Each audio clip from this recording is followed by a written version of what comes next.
तो पिछली बार black spider से फाइट करने की वजह से माकोटो की काफ़ी ज़्यादा हालत ख़राब हो जाती है।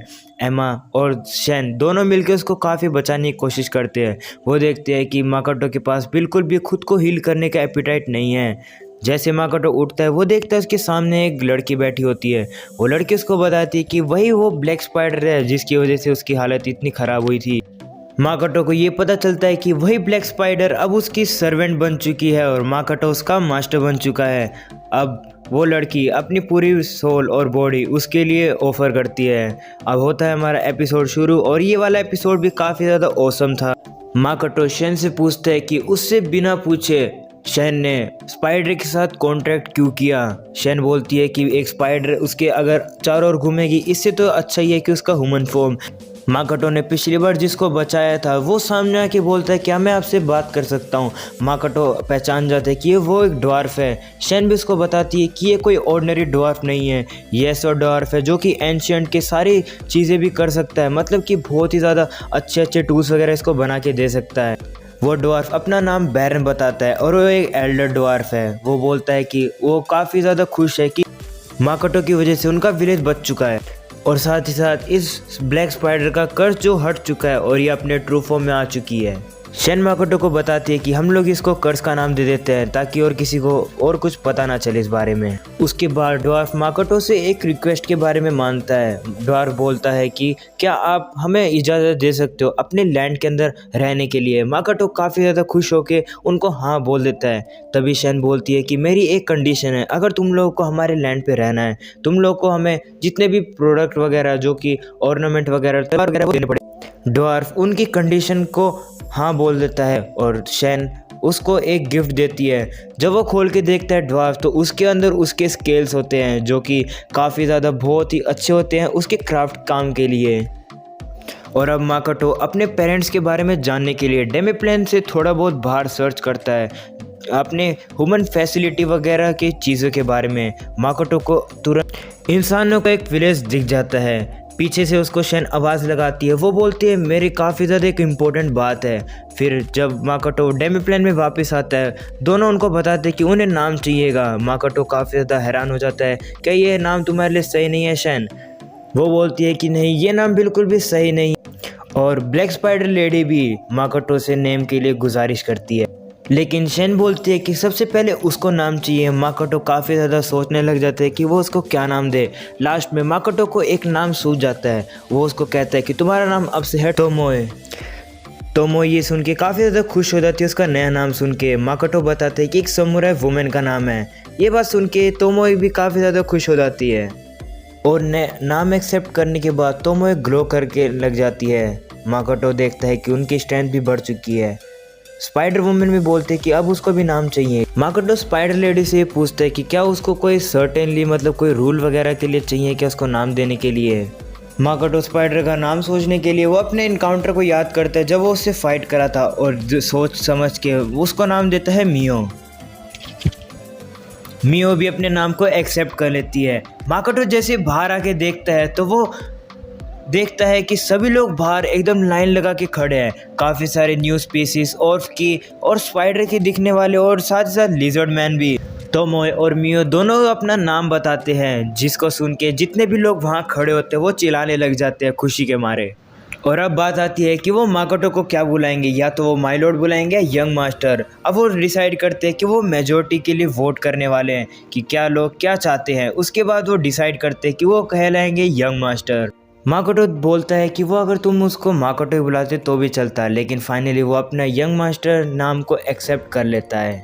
मियो माकोटो को बताती है कि काफ़ी सारी न्यू स्पीसीज हमारे डेमीप्लेन में आ चुकी है। सबसे पहले वो बताती है कि ये है ड्वार्फ वाला विलेज और ये है ड्वार्फ का चीफ एल्ड बोलता है माकोटो को कि वो बेयरली मतलब थोड़ा ही ह्यूमन लग रहा है, बट फिर भी ड्वार्फ बोलता है कि शायद से तुम्हें हीरो की तरफ भेजा होगा गॉडेस ने। इस बात पे माकोटो काफ़ी ज़्यादा गुस्सा हो जाता है। उसके बाद माकोटो मना कर देता है कि उसको गॉडेस ने नहीं भेजा है।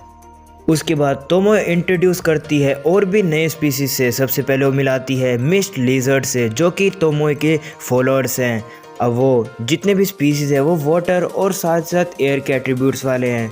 सभी लिजर्ड मैन काफ़ी ज़्यादा खुश हो जाते हैं कि वह माकोटो को सर्व करेंगे। उसके बाद मियो माकोटो को अपने फॉलोअर से मिलाती है और वो बताती है कि ये एल के हैं और जो भी माकोटो की बात नहीं मानेगा वो उसको खुद मार देगी। इन सभी न्यू स्पीसीज से मिलने के बाद माकोटो सभी को यहाँ डेमी प्लान में इनवाइट करके थैंक यू बोलता है आने के लिए और सभी को नाइस टू मीट यू बोलता है और फिर ये बोल के माकोटो यहाँ से चला जाता है अपने ह्यूमन विलेज को ढूंढने के लिए। माकोटो काफ़ी ज़्यादा दूर आ जाता है, वो अपने ह्यूमन विलेज को के पास वापस से आ जाता है। माकोटो देखता है कि वहाँ पर एक विलेजर खड़ी हुई है। माकोटो उसको दूर से हेलो बोलता है लेकिन वो लड़की माकोटो को देखकर भाग जाती है। माकोटो को बिल्कुल समझ नहीं आता है कि वो लड़की उसको देख के भाग क्यों गई है। माकोटो पूरे रास्ते सोचता है कि वो लड़की उससे क्यों भाग गई है। माकोटो एक सामने देखता है कि वो विलेज के पूरे पास आ चुका है। जितने भी विलेजर होते हैं वो सभी के सभी तीर कमान और तलवार हाथ में लेके खड़े हो जाते हैं। माकोटो बोलता है कि वो विलेज के अंदर आना चाहता है बट कोई भी उसकी बात को समझता नहीं है बल्कि सभी उसके ऊपर अटैक करना शुरू कर देते हैं। माकोटो काफ़ी ज़्यादा बचा के यहाँ से बाहर निकलता है। माकोटो समझता है कि लोगों को मेरी बात समझ ही नहीं आ रही है। वो सोचते हैं कि क्यों समझ नहीं आ रही होगी। माकोटो को याद आता है कि वो गोडेस की वजह से है। माकोटो काफ़ी ज़्यादा उदास होकर डेमी प्लान में वापस आ जाता है। एमा पूछती है माकोटो के बारे में कि माकोटो क्या हो गया है। उसके बाद माकोटो बोलता है कि काफ़ी ज़्यादा अमेजिंग है एमा चैन क्योंकि उसको सभी लैंग्वेज आती है। माकोटो को बताती है कि वो जो ह्यूमन जो लैंग्वेज बोलते हैं उसका नाम है कॉमन। माकोटो सभी से पूछते हैं क्या तुम लोग को भी कॉमन आती है, तो सभी लोग हाँ बोलते हैं कि उन सभी लोग को कॉमन लैंग्वेज आती है। तोमो माकोटो को बताती है कि लैंग्वेज उसकी काफ़ी ज़्यादा बड़ी प्रॉब्लम नहीं है, उसकी शक्ल काफ़ी ज़्यादा उसकी बड़ी प्रॉब्लम है जिसकी वजह से लोग उसको हेट करते हैं। इस बात पे माकोटो काफ़ी ज़्यादा गुस्सा हो जाता है। तोमो बताती है कि उसके अपीयरेंस की वजह से क्योंकि उसका जो माना है वो काफ़ी ज़्यादा बाहर निकलता रहता है, उसकी वजह से माकोटो एक मॉन्स्टर की तरह दिखाई देता है। जैसे कि एक ही साथ काफ़ी सारे डीमन किंग उसकी तरफ दौड़ते आ रहे हों। एमा बताती है कि एक ऐसा वे है जिसकी वजह से वो अपने मानव को सरप्राइज कर सकता है, अपने मानव को इमेजिन करके कम करने के लिए। मियो ऑब्जर्व करती है कि उसकी वजह से अब एक डीमन किंग कम हो गया है बट ये काफ़ी ज़्यादा भी कम नहीं हुआ है, उसको गिव अप नहीं कर सकता ह्यूमन टाउन में जाने के लिए। माकोटो ठान लेता है कि वो विलेज के अंदर जाके रहेगा, वो ऐसा कोई ना कोई इक्विपमेंट देखेगा जो कि उसके मानव को सरप्राइज कर सकता है। एक हफ्ते बाद माकोटो काफ़ी ज़्यादा मेहनत करता है कॉमन लैंग्वेज सीखने के लिए बट वो फिर भी सीख नहीं पाता है। एक ड्वार्फ माकोटो के पास एक इक्विपमेंट लेकर आता है जो कि माकोटो के मानव को सरप्रेस करके उसको एब्जॉर्व कर लेगी ताकि वो की तरह ना लगे। वो ऐसी अंगूठी डाल लेता है और बोलता है कि जो भी इस अंगूठी को डालता है वो अपने आप ही मर जाएगा बट वो अंगूठी टूट जाती है और ड्वार्फ बोलता है कि वो अगली बार ऐसी अंगूठी बनाएगा जो कि माकोटो को ही मार देगी। एक महीने बाद माकोटो अभी भी वो लैंग्वेज नहीं सीख पाया है। माकोटो ट्राई करता है कि वो एक लेटर का यूज़ कर सकता है लोगों को बताने के लिए कि वो क्या बोल रहा है। इस तरीके से माकोटो अपने आप लोगों को समझा सकते हैं कि वो क्या बोलना चाह रहा है। वो ड्वार्फ वापस आता है एक नई रिंग लेकर जिसका नाम होता है ड्रॉपनेयर, जो कि उसके मानव को भी एब्जॉर्व कर सकती है और साथ ही साथ मोना को कंप्रेस भी कर सकती है। माकोटो का जितना भी मोना था उस रिंग के अंदर चला जाता है जिसकी वजह से माकोटो फील करता है कि उसका मोना अब फाइनली कम हो गया है और वो खुश हो जाता है। अब माकोटो काफ़ी ज़्यादा खुश होकर ह्यूमन टाउन की तरफ चलने लगता है।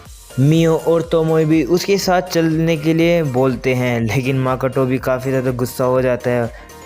तोमोई बताती कि वो एक समुराई है जो कि उसकी हेल्प भी करेगी वहाँ जाने के लिए। माकोटो बैलगाड़ी से कुछ फल लेकर आता है विलेज के अंदर ताकि वो विलेज के अंदर आराम से घुस सके। वहाँ पर गार्ड उनसे पूछता है क्या तुम लोग अंदर जाना चाहते हो। उसके बाद वो फाइनली उनको इजाज़त मिल जाती है अंदर जाने के लिए। माकोटो जैसे अंदर आता है उनको ऊपर से कोई देख रहा होता है। जैसे माकोटो अंदर आता है माकोटो चारों तरफ जब देखता है वो देखता है कि जितने भी वहाँ के लोग हैं वो काफ़ी ज़्यादा ब्यूटीफुल और सभी के सभी हैंडसम हैं। माकोटो को अब माकोटो अपना लेवल चेक करने के लिए काफ़ी ज़्यादा एक्साइटेड है। माकोटो सोचते हैं कि उसका लेवल सबसे ज़्यादा ही हाई होगा बट जैसे माकोटो देखता है उसका लेवल होता है सिर्फ और सिर्फ लेवल 1। सभी लोग माकोटो को एक छोटा सा बच्चा समझते हैं जो कि काफ़ी ज़्यादा वीक है। बाद में माकोटो एक रूम देखने के लिए जाता है। वो वहाँ देखते हैं कि एक 6 गोल्ड का एक रूम है जो कि क्योंकि एक कॉपर कॉइन 1000 येन के बराबर है। ये जो हाई है बहुत ही ज़्यादा प्राइस जो है वो काफ़ी ज़्यादा हाई है। तो मैं उसको बोलती है कि हम लोग सिर्फ एक ही गोल्ड देंगे जो कि यहाँ हम लोग रुकेंगे इसके लिए। तोमोए उस बंदे को डरा देती है। वो दिखाती है अपने लेवल, क्योंकि उसका लेवल काफ़ी ज़्यादा होता है। जो रिसेप्शनिस्ट होता है वो उनके लिए मान जाता है और उनको वो एक रात के लिए उन दोनों को रूम दे देता है। उसके बाद वो माकोटो जो मिल्क पीता है वो भी काफ़ी ज़्यादा हाई प्राइस में होता है। अब माकोटो बोलता है कि चलो अब हम लोग कुछ खाने का। माकोटो बोलता है कि तोमोए को पूरा रात भर रुक के यहाँ पे निगरानी रखनी पड़ेगी सामान की, क्योंकि हमें पहले से कोई फॉलो कर रहा है। तोमोए भी बोलती है कि हाँ, जब हम लोगों ने गिल्ड्स से बाहर निकले थे तभी हमको कोई ना कोई फॉलो कर रहा था। माकोटो से वो खाने के लिए पूछती है तो माकोटो उसको मना कर देता है कि आज के लिए उसके लिए कोई भी खाना नहीं है। शन तोमोए अपने जो सामान के पास बैठ जाती है। तोमोए को पता लगता है कि कोई ना कोई तो यहाँ पर आ रहा है जो कि उनके सामान के ऊपर अब अटैक करने वाला है। माकोटो भी मियो के साथ जाके घूम रहा होता है। इतने में पीछे कोई उसको आवाज़ लगाता है और वो लड़की एक पीछे देखता है तो वो एक लड़की होती है जो कि माकोटो से हेल्प मांग रही होती है। उसके बाद ये एपिसोड ख़त्म हो जाता है। अगर आप लोग को पसंद आया तो ज़रूर से सब्सक्राइब कर देना और इस वीडियो को एक लाइक ज़रूर से कर देना।